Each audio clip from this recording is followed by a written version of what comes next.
Du coup, on en profite aussi qu'on est ici pour vous parler d'un essai qui est mené au lycée viticole de Libourne-Montagne et chez 3 vignerons un peu partout en Gironde sur l'intégration du biocontrôle dans les stratégies de traitement, puisqu'en fait, et on en parlera juste après avec son témoignage, en fait Mathieu rejoint le groupe de travail sur l'intégration du biocontrôle à partir de l'année prochaine. Puisque je crois que tu tends sur une réduction des intrants, utilisation de biocontrôle et peut-être à terme biologique aussi. Donc, au niveau de l'intégration du biocontrôle, donc quelques rappels en fait sur les challenges du biocontrôle. Les produits de biocontrôle sont des produits qui ont des modes d'action qui sont spécifiques, indirects et avec des efficacités partielles et qui doivent être complémentés par d'autres produits.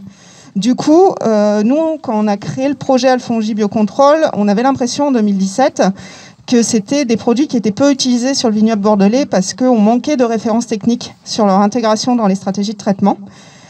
Et c'est pour ça qu'on a créé ce projet-là, et d'autant plus qu'il y a plein d'impacts d'éléments extérieurs comme le climat, les autres traitements et les autres interventions, notamment la prophylaxie, qu'il faut prendre en compte, et c'est pour ça qu'on a un projet qui est spécifique à la Gironde et qui est cofinancé par le Conseil interprofessionnel des vins de Bordeaux. C'est un projet que le Conseil interprofessionnel des vins de Bordeaux juge comme vraiment fondateur pour la filière, puisqu'ils nous ont reconduit le projet sur la période 2021-2023. Donc on sera sur un projet qui aura duré minimum 6 ans.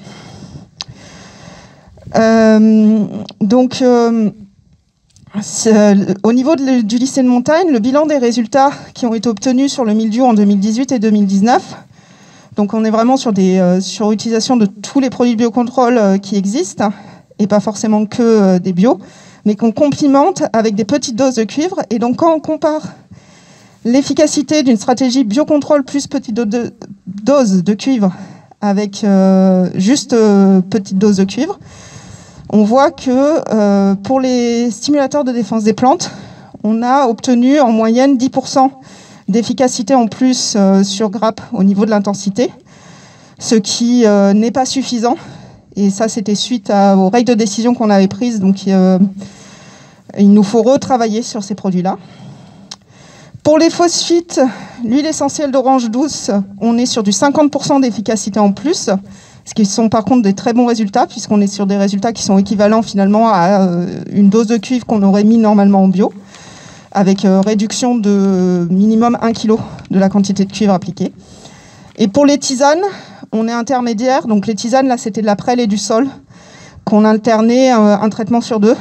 Et donc on est sur du 36% d'efficacité en plus, donc des résultats quand même qui sont encourageants. Donc voilà, c'était les bilans 2018-2019 sur le mildiou. À savoir, l'essai 2020, il avait été axé uniquement sur l'huile essentielle d'orange douce pour trouver le meilleur moment pour le positionner. On ne vous a pas mis les résultats en petites parcelles cette année parce que la pression du début d'année a fait qu'en fait, on n'a pas de résultats satisfaisants sur l'essai de 2020. On va reproduire l'essai en 2021. Donc, on travaille aussi sur Oïdium. L'essai sur Oïdium, il est mené à Rozan. C'est pas très très loin d'ici. Voilà, par là-bas. Chez le président de la cave coopérative de Rozan. Donc on teste à peu près les mêmes produits, mais là on se compare en fait à du soufre sur toute la saison. Et donc ce qu'on peut voir, c'est que stimulateurs de défense des plantes et tisanes n'ont pas eu d'efficacité suffisante comparée à du soufre sur toute la saison. Et par contre, l'huile essentielle d'orange douce et le bicarbonate de potassium, eux par contre, ont eu des efficacités supérieures au soufre sur toute la saison, sans qu'on n'utilise jamais de soufre. Donc là, on est sur 2 produits qui, pour nous, ont un potentiel intéressant pour lutter contre l'oïdium. On sait que le soufre est biocontrôle, mais malgré tout, il y a des personnes qui souhaiteraient réduire la quantité de soufre utilisée. C'est pour ça qu'on travaille aussi sur ces produits-là. Donc, ce sur quoi on voulait axer la présentation aujourd'hui, c'est sur les stratégies qui sont testées en grande parcelle, puisqu'en fait, les meilleures références issues de nos essais de 2018 et 2019 ont été testés en grande parcelle cette année chez des vignerons en agriculture biologique.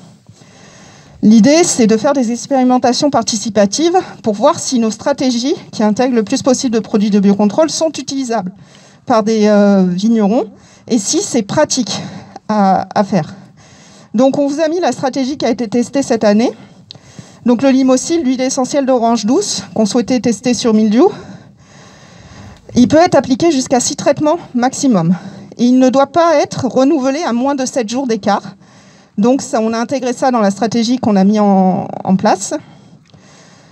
Il a aussi une efficacité sur oïdium. Donc au début de la saison, on a décidé de faire du limocide avec des petites doses de cuivre et rajouter du soufre mouillable uniquement si on a un gros départ d'oïdium. Pour l'encadrement de floraison, le limocide, il ne peut pas être utilisé pendant la période de floraison. Donc on a décidé de demander aux vignerons d'effectuer ces traitements cuivre et soufre classiques, puisque les essais étaient faits par 3 vignerons de l'agriculture biologique. Et ensuite, à partir du moment où les 6 traitements au limocide avaient été faits, et jusqu'à la fin de la saison, le cuivre était appliqué comme sur l'ensemble de l'exploitation. Et par contre, pour la gestion de l'oïdium, on a utilisé donc le bicarbonate de potassium. Donc là, dans notre cas, c'était l'armicarbe qui était utilisé. Et on a demandé aussi aux vignerons de réduire les doses de cuivre. Donc on vous a mis les tableaux de décision qui lui permettaient de choisir sa quantité de cuivre. Donc notre mode de fonctionnement, c'est qu'à chaque traitement, on décide la quantité de cuivre qu'on voudrait mettre pour un traitement classique. Et ensuite, nous, on calcule un pourcentage de cette quantité-là.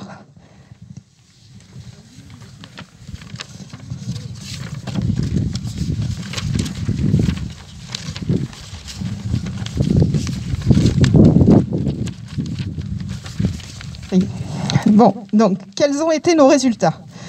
Donc, les résultats des vignerons étaient très encourageants, contrairement aux résultats en petites parcelles, puisqu'en fait, si on regarde les quantités de cuivre appliquées, donc pour les 3 vignerons, il y a eu une réduction de la quantité de cuivre appliquée.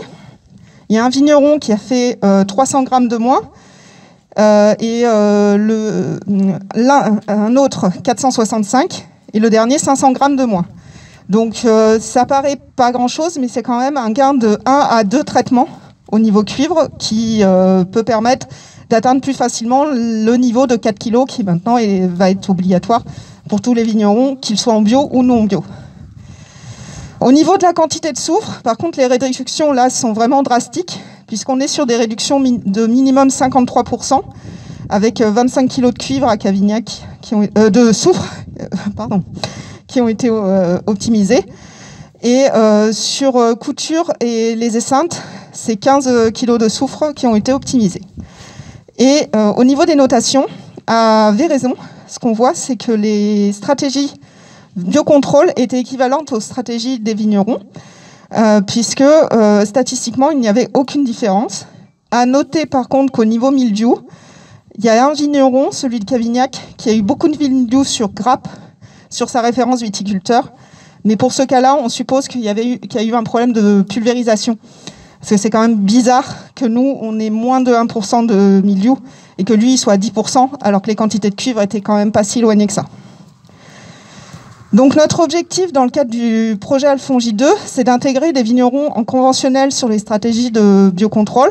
Donc c'est dans ce cadre-là qu'on a demandé à Mathieu de participer à ces expérimentations participatives pour tester les résultats de nos meilleures stratégies et intégrer quelqu'un qui est en conventionnel comme Mathieu, c'est aussi pouvoir tester des stratégies avec des phosphites ou tester aussi des produits de biocontrôle sur botrytis, puisque sur Sauvignon Blanc, tu réalises au moins un traitement anti-botrytis et qu'on a certains produits de biocontrôle qui ont des efficacités intéressantes. Donc les stratégies sont encore en cours de réflexion, puisque ça commencera qu'à partir d'avril 2021. Mais on restera sur des réflexions assez identiques finalement à ce qui est fait chez les bio, mais en intégrant les produits que Mathieu aura dans son local, qui peuvent être aussi des produits pénétrants ou systémiques, et en gardant un encadrement de floraison comme sur l'ensemble de l'exploitation, afin d'éviter de prendre des maladies dans cette période assez sensible. Voilà. Et donc ce qu'on t'avait proposé, c'était aussi d'interagir sur tous ces essais-là et nous expliquer comment ta démarche t'a amené à vouloir intégrer le projet Alfon J2.